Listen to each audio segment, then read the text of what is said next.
Hey everyone, welcome back to our channel. I'm Radhika Agrawal, second year MBBS student at GMC Gondia.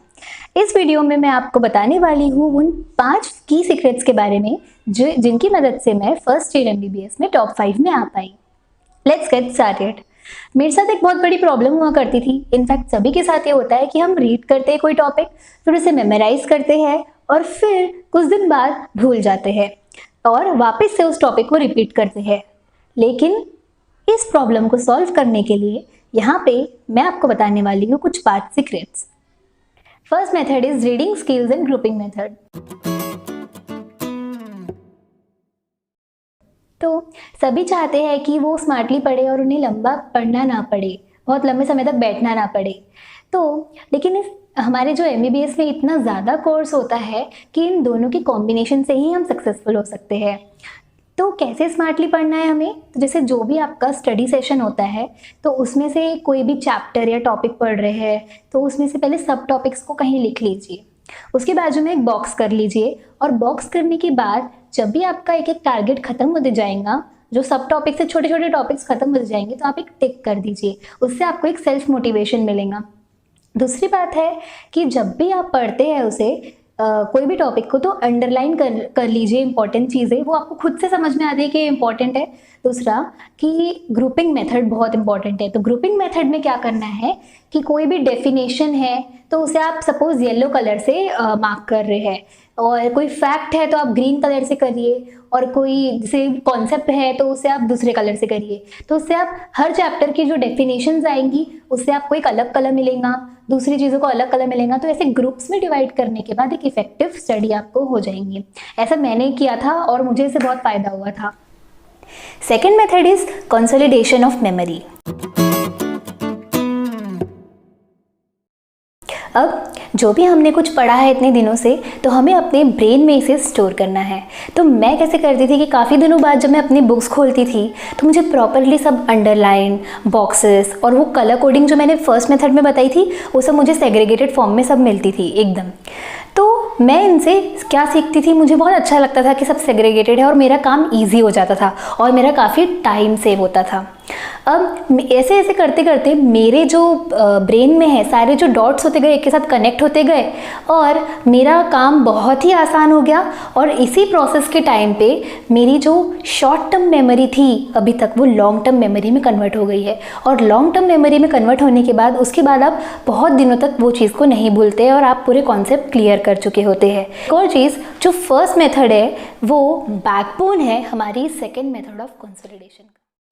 Third point है free time and flash revision. Flash revision जो है ये बहुत ही एक secret है और एक मतलब मेरा बहुत ही इम्पॉर्टेंट, मेरे लिए बहुत ही इफ़ेक्टिव हुआ है ये मेरे पढ़ाई के लिए, कोई भी मेरी स्टडीज़ के लिए। अब एग्ज़ाम के टाइम पे बहुत से लोग क्या सोचते हैं कि अभी तो टाइम है, अभी तो एग्ज़ाम को बहुत टाइम है और नहीं देते। तो फ्री टाइम में स्टार्ट गिविंग योरसेल्फ टारगेट। हम जो आपका एक है रिसर्च बताते हैं कि जो आपका इतना लंबा स्टडी सेशन होता है आप उसे स्मॉल चंक्स में डिवाइड कर दीजिए, वो आपके लिए बहुत यूज़फुल रहेगा। दूसरा, जो फ्लैश कार्ड रिवीजन है, फ्लैश रिवीजन, तो हमने एक ये वीडियो में दिखाया था हाउ टू स्टडी एनाटॉमी में कि फ्लैश कार्ड बनाना है तो आप हमेशा उसकी 2 कॉपीज़ बनाइए।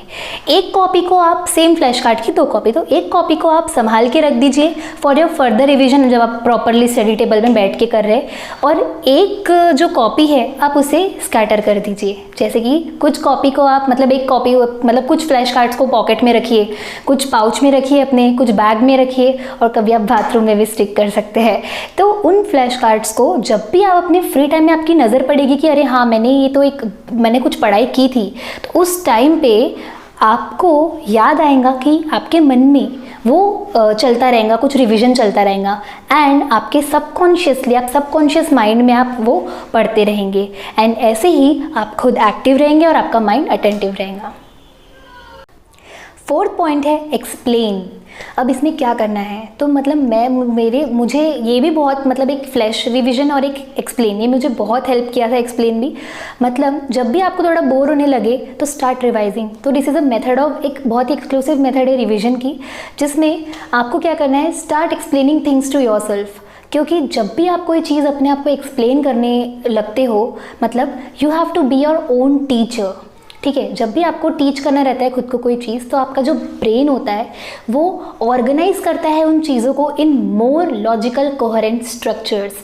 आपके ब्रेन में वो लॉजिकल कोहेरेंट स्ट्रक्चर्स जो बनते हैं उसकी मदद से आपको चीज़ें हमेशा के लिए याद हो जाती है। और जब भी कभी भी देखना कि कभी आपको किसी को अगर टीच करने बोला जाए कोई टॉपिक, तो आप उसे बेटर तरीके से पढ़ते हैं, मतलब आप सारे पॉइंट्स को कवर करते हैं, क्योंकि आपको पता होता है कि अगर मुझे एक पॉइंट नहीं आया तो कोई मुझे पूछ लेगा तो मैं क्या करूँगा, मुझे सब कुछ आना चाहिए, क्योंकि आपको किसी को वो एक्सप्लेन करना है। तो हमेशा अपनी पढ़ाई भी वैसे ही फॉर्म में कीजिए।